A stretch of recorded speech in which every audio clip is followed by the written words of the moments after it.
자, 도산 12곡 한번 보도록 하겠습니다. 이 도산 12곡은요, 그 퇴계 이황이라고 하는 우리나라의 대표적인 유학자가 자신의 어떤 그런 교육의 이념, 그리고 또 학생들에게 권하는 어떤 삶의 방식, 이런 것들을 노래한 작품이라고 볼 수가 있겠습니다. 자, 그래서 이 도산이라고 하는 건요, 이 퇴계 이황이 그 자신의 어떤 학원처럼 만든 그런 서원에서의 그 이름이 도산 서원입니다. 그래서 이 도산이라고 하는 공간에서 학생들과 함께 서원을 지으면서, 그러니까 서원이 있었던 곳이다. 서원의 어떤 장소, 공간이 도산이고요. 12곡이라고 하는 건 이게 시조인데 전체가 12수의 연시조거든요. 12수의 연시조예요. 즉, 두 수 이상을 썼다는 거죠. 자, 그래서 이 연시조의 수가 12곡이라 12곡이라고 얘기를 한 것이고요. 본문을 같이 이제 확인하면서 얘기를 해보도록 하겠습니다. 요거는 총 12곡이 6곡과 6곡으로 나뉠 수가 있는데, 이 6곡은, 앞에 있는 6곡은요, 자연물을 접하는 감흥을 노래한 그런 내용이라고 볼 수 있겠고요. 그래서 언지라고 얘기를 하고요. 조금 확대해서 다시 한번 쓸게요. 6곡으로 두 개를 나눌 수가 있는데, 앞의 내용은 그러니까 자연의 어떤 경치라든지 경물이라고 하는 거, 사물, 경치와 사물, 이런 것들을 감상하는 그런 어떤 감흥의 노래라고 볼 수가 있겠고요. 언지라고 얘기할 수가 있겠고요. 뒤에 있는 내용은요, 얘들아 공부 열심히 하자, 학문 수양에 관련된 내용이라고 볼 수가 있겠습니다. 그래서 이런 내용을 우리가 언학이라고 얘기를 합니다. 총 12곡이고요. 그리고 요 내용들을 통해서 우리가 자주 나오는 식구, 자주 나오는 어떤 단어들, 고전 시가의 어떤 뭐 대꾸법이라든지 아니면은 특이한 표현들, 이런 것들을 잘 알아두기에 좋은 작품이라고 볼 수가 있을 것 같아요. 자, 그러면 한번 보도록 할게요. 이런들 어떠하며 저런들 어떠하려, 그러니까 상관없다, 이런 얘기입니다. 초야우생이라고 하는데요. 초야라고 하는 건 풀초자 들야자 이렇게 돼가지고 이건 자연을 얘기합니다. 자연 속에 어리석은 삶이라고 얘기한 거거든. 우자가 어리석을 우자예요. 어리석은 삶. 자, 그래서 이것은 화자가 자신을 겸손하게 이르는 말입니다. 초야우생이 이렇다 한들 어떠하려 하물며 천석고왕 했는데요. 천석고왕 박스 한번 쳐주시고요. 천석고왕이라고 하는 건 자연을 사랑하는 병입니다. 그래서 이것과 비슷한 거 연하고질도 하나 써주세요. 마찬가지로 자연을 사랑하는 병이다.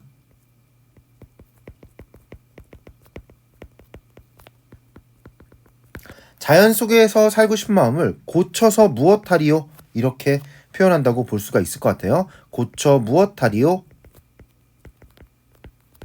자, 요런 표현이고요. 1곡은 그래서 자연에 동화된 삶을 노래하고 있다, 이렇게 볼 수가 있겠습니다.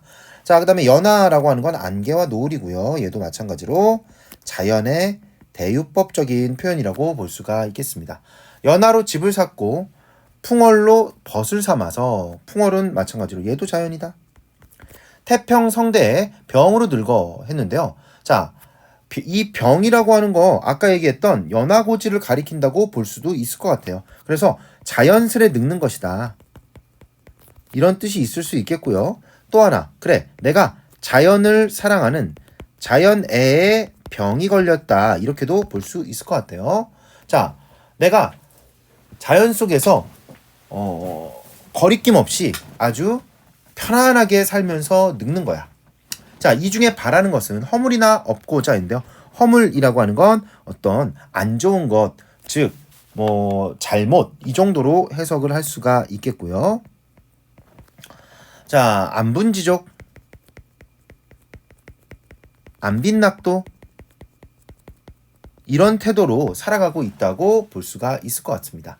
여기에서 그리고 선생님이 대유법을 좀 얘기를 했는가 확인을 좀 해봐야 될 것 같은데, 연화도 마찬가지고 풍월도 마찬가지고 자연의 일부인데 이 부분으로 전체를 가리킬 때 그런 비유법을 우리가 대유법이라고 얘기를 합니다. 이것도 하나 적어두시면 좋겠습니다.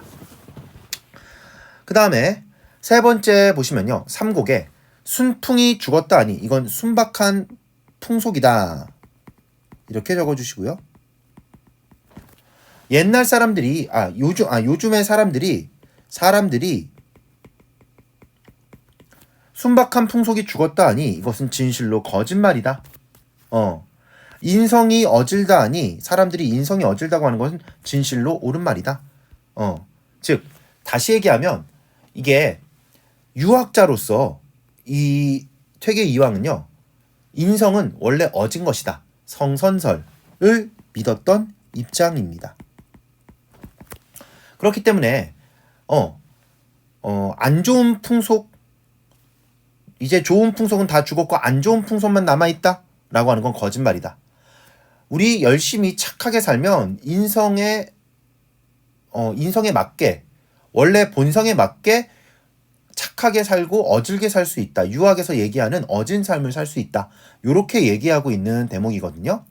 그래서 이렇게 얘기합니다. 마지막에 천하에 엄청 많은 인재들이 우리를 속였을까? 속여서 말씀하셨을까? 라고 얘기하는 거예요. 즉 성선설을 이야기한 유학자들을 얘기하는 겁니다. 이 유학자들이 우리를 속였을까? 아닐 거야 라고 얘기하는 게 삼곡의 내용이 되겠습니다. 자, 그 다음에 사곡 보시면요. 사곡에 유란이라고 하는 건 그윽한 향기가 나는 난초를 얘기합니다. 그래서 선생님이 요거를 조금 얘기를 아마 안 했을 텐데 이게 좀 약간 탈속적인 그런 느낌, 그런 이미지를 줄 수도 있을 것 같아요. 고고하게 피어있는 쉽게 볼 수 있는 난초가 아니고 그윽한 향기가 나는 난초야. 그윽한 향기의 난초입니다. 그래서 이건 쉽게 볼 수 있는 난초가 아니야. 이렇게 얘기하고 있는 대목이 되겠고요. 자, 유란이 제곡하니 골짜기에 있어요. 자연이 좋다. 듣기 좋다. 이 자연이 듣기 좋다는 듣기 좋다인데 사실 뭐 진짜로 듣다라고 해석하기엔 좀 무리가 있고요. 뭐 자연스럽게 좋구나. 이렇게 얘기할 수가 있을 것 같고요. 자, 백설이 제사라니 산에 걸려 있어요. 백설이 산에 걸려 있으니 자연이 보기 좋다. 자연스레 보기가 좋구나. 이러한 가운데 피미 1인 했는데요. 그 아름다운 사람이란 뜻이고요. 자, 임금님 한번 걱정해줘야 돼. 왜? 나는 임금님께 충성 다하고 있으니까. 그래서 연군지정, 이 충성심을 얘기하고 있는 대목입니다. 그 피미 1인을, 그 아름다운 사람을 더욱 잊지 못한다 라고 얘기하면서 자연과 함께 임금님 걱정하고 있습니다. 연군지정. 자, 그 다음에 오곡 보시면요. 오곡에서는 산전에 유대하고 산 앞에는 대가 있고 그 뭐 건물 정도로 생각하시면 되겠어요. 그리고 대하에 유수하니 대 밑에는 물이 흐르는구나. 물이 흘러요. 때만한 갈매기는 했는데요. 자, 그러면 때를 지는 갈매기, 때 지어 많은 갈매기가 오며 가며 하지만 어디다가 교교백구가 어찌하여 이렇게 써주시면 되겠습니다. 어찌하여 교교백구는요. 새하얀 망아지,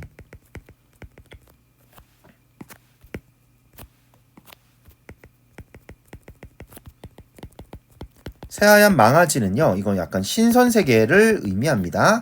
신선세계에 나오는 그러한 영험한 동물이에요. 어찌하여 새하얀 망아지는 멀리 마음을 두는가 했는데요. 자, 이 교구백구는 아까 망아지라고 그랬죠? 현자가 타는 말입니다.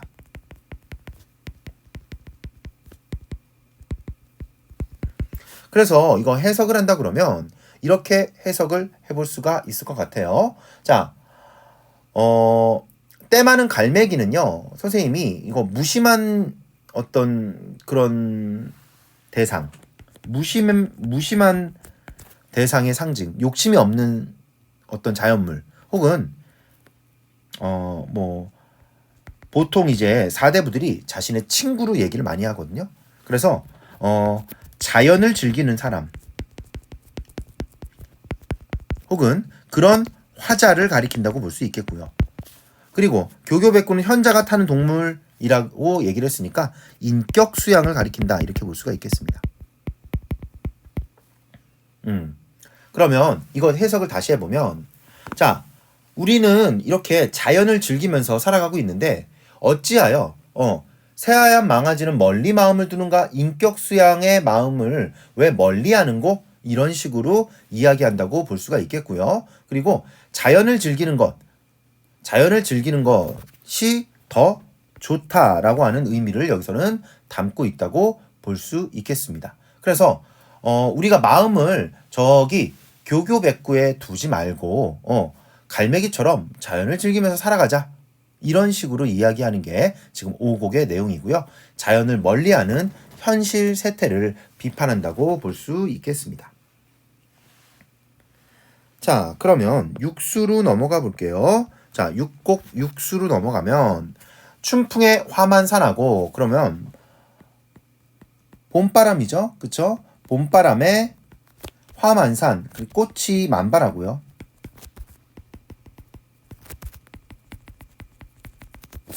추야, 가을 밤에 월만대, 대 위에 대가 이제 쉽게 얘기하면 이제 누각입니다. 건물이에요. 그 건물 위에 달이 가득 차 있구나. 달이 가득 찼어요. 자, 사시가흥이라고 하는 건 사계절 동안의 아름다운 흥, 그래서 사계절의 흥입니다. 사람과 마찬가지라.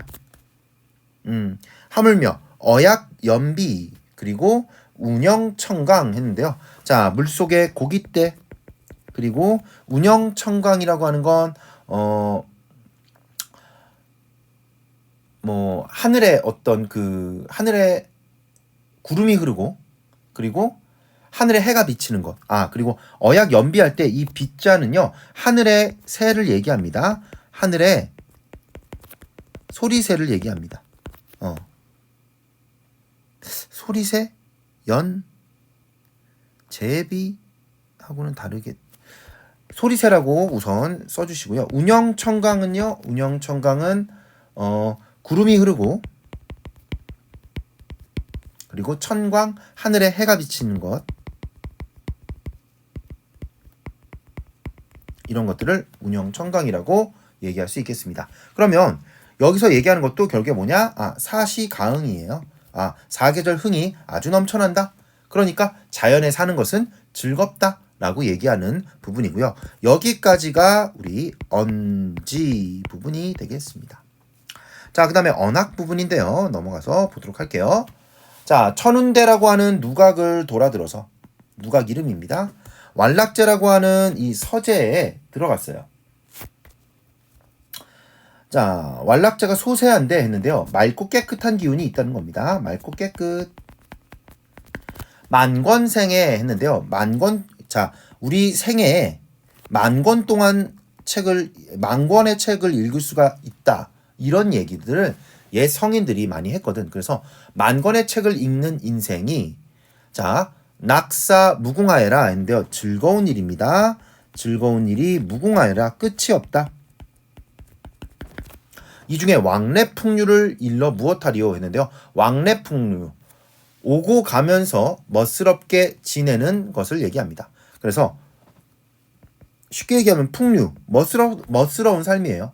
뭔가 여유롭고 산책을 하는 멋스러운 삶, 이런 것들을 일러 무엇하리요, 말해 무엇하리요, 이렇게 얘기하면서 학문하는 즐거움을 얘기하고 있습니다. 학문의 즐거움을 얘기하는 이런 부분, 아까 얘기했던 7곡부터 12곡까지는요 언학 부분입니다. 공부하자 얘들아, 이런 부분이 되겠습니다. 자, 그 다음에 8곡 보시면요, 뇌정이 파산하여도 벼락이 산을 깬다는 거예요. 벼락이 산을 깨도 농자는 못 듣나니, 이렇게 얘기했습니다. 자, 그러면 농자라고 하는 건 원래 귀먹은 사람입니다. 이런 표현 PC하지 못해서 별로 요즘에는 안 쓰는데, 귀머거리. 근데 이 귀머거리는 비유적으로 표현을 한 거예요. 즉, 진리를 모르는 사람, 속세에 집착하는 사람, 이런 사람을 얘기한다고 볼 수 있겠어요. 자, 그 다음에 백일이라고 하는 건요, 해가 허옇게 뜬 거야. 해가 하얗게 떠도, 그러니까 해가 중천에 떠도, 중천하여도 고자라고 하는 것은 장님입니다. 장님은 못 봐. 그러면 얘네 둘은 의미가 비슷하겠죠? 그쵸? 어떤 의미라고 볼 수 있냐면, 그래, 진리에 도달하지 못한 사람, 진리를 모르고 속세에 집착하는 사람. 그러면 자, 뇌정과 백일은 뭘 가리킬까? 얘네들은 진리를 가리킨다, 이렇게 볼 수 있겠습니다. 혹은 깨달음, 이런 것들을 가리킨다고 볼 수가 있겠습니다.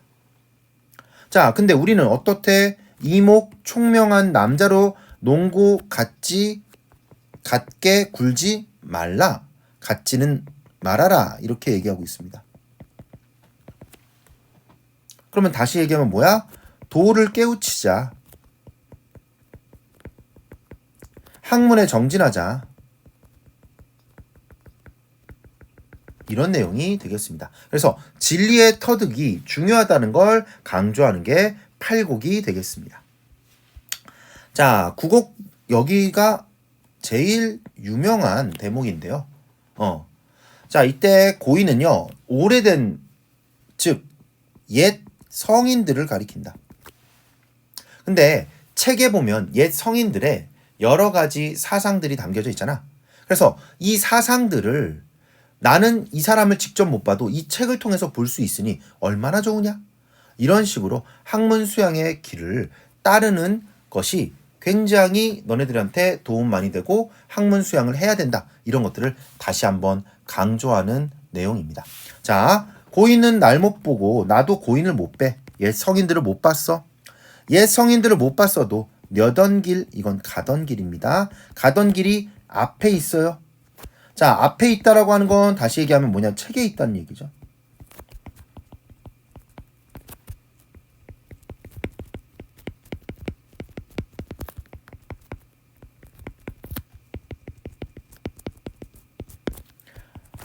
자, 책에 옛 성인들의 진리가 담겨져 있어. 가르침이 있어. 그러니까 너네들은 당연히 이거 따라야 돼. 학문 수양해야 돼. 라고 얘기하는 거예요. 자, 려던 길 앞에 있거든 아니 가고 어떠할꼬 어쩌겠는가? 라고 얘기하는 겁니다. 가던 길 앞에 있으니, 이면 이 가던 길은 뭐야? 학문 수양의 길이 되겠다. 학문 수양의 길이 앞에 있거늘 너네들이 아니 가고 백이겠느냐? 이렇게 얘기하고 있고요. 여기에서 자, 보시면 고인도 날 못 보고 나도 고인을 못 뵈. 고인을 못 배워도 가던 길 앞에 있으니, 가던 길 앞에 있거든 아니 가고 어쩌할꼬. 보니까 뒷문장이 앞문장과 계속 이어지죠. 그쵸? 뒷문장과 앞문장이 이어지죠. 자, 이런 거 우리가 뭐라고 얘기할 수 있을까? 연세법이다. 연세법이라고 하는 건요, 마치 쇠사슬처럼 얽히고 설켜 있어서 끝에 문장이 그 다음 문장 앞에로 옮겨가는, 그래서 그런 것들이 반복돼서 약간 리듬감을 주는 그러한 문장 표현 방식을 얘기한다고 볼 수 있겠습니다. 연세법의 예로는요, 원숭이 엉덩이는 빨개, 빨가면 사과는 맛있어, 맛있으면 바나나는 길어, 이런 식으로 얘기하는 노래가 연세법의 대표적인 예라고 볼 수가 있겠습니다. 자, 그 다음에 10곡으로 넘어가면요, 당시에 가던 길을 몇 해를 버려주고, 그러면 이 가던 길이라고 하는 건 아까 얘기했던 학문 수양의 길입니다. 예전에 가던 길을, 예전에 나는 학문 수양에 힘썼어. 근데 그걸 몇 해를 버려두고 어디가 다니다가 이제와 돌아왔는 거, 여기까지 해석되겠죠? 그러면 이 몇 해를 버려둔 이 몇 해는 어떤 시기냐면 벼슬살이입니다. 퇴계 이항은요, 계속 벼슬에서 벗어나고 싶었어. 공부하고 싶었어. 자, 어디가 다니다가, 이 어디가 어디라고요? 그래, 벼슬이에요. 이제야 돌아왔는고? 이제야 돌아오니? 년대, 다른데 내가 관심 갖지 않을 것이다. 마음 쓰지 않겠다. 마잠 마로리, 마음 쓰지 않으리. 이렇게 얘기하는 대목이고요. 공부 열심히 하겠다라는 뜻이 되겠습니다. 그래서 이 9곡하고요. 10곡은요. 꽤 많이 나오는 학문 수양에 대한 어떤 그런 대표적인 시조기 때문에 잘 알아두시면 좋겠습니다. 시험 문제에 가끔씩 선지로 나옵니다. 그 다음에 11곡. 얘도 많이 나오는 애네. 자, 청사는 어찌하여 많고 오랜 세월 푸르르며. 유수, 흐르는 물입니다. 흐르는 물은 어찌하여 밤낮으로 흐르는 곳. 밤낮으로 그치 아니하는 곳이었죠? 그치지 아니하는 곳. 자, 그러면 청산 그리고 유수, 얘네들은 열심히 움직인단 말이지, 혹은 푸르르단 말이지, 그치? 청산이 만고에 푸르다라고 하는 건 얘는 변하지 않아, 그치? 그리고 얘도 변하지 않아. 얘도 불변하고 얘도 무한이야. 영원해. 자, 우리도 그치지 말자. 우리도 얘네들처럼 열심히 그치지 말자라고 하는 건 수양을 열심히 하자. 수양을 그치지 마라. 만고상청, 오랜 세월 동안 푸르리라. 즉 학문 정진을 계속하리라. 이런 표현이 되겠습니다. 근데 여기에서 조금 차이가 나는 것은 우리는 영원한 존재가 아니죠. 우리는 한계가 있는 존재야. 필멸의 존재야. 한계성이 있어요. 그래도 어때? 얘네들을 본받아서 열심히 공부해라. 이러한 것들을 약간 이제 문장 구조가 비슷하죠? 대꾸법을 통해서 나타내고 있는 대목이 11곡이 되겠습니다. 그러니까 우리는 자연처럼 끊임없이 학문 수양을 의지를 갖고 해야 된다. 이런 내용들을 담고 있고요. 얘도 아마 선지에서 가끔씩 봤을 거예요. 자, 그 다음에 맨 마지막 12곡이 되겠습니다. 학문 수양에 대한 다짐을 하고 있는 대목입니다. 우부는요, 어리석은 사람이야. 어리석은 사람도 알면서 하거니 그 안이 쉬운가? 반문하고 있죠. 그 다음에 성인도 못다 하셨으니 그 안이 어려운가?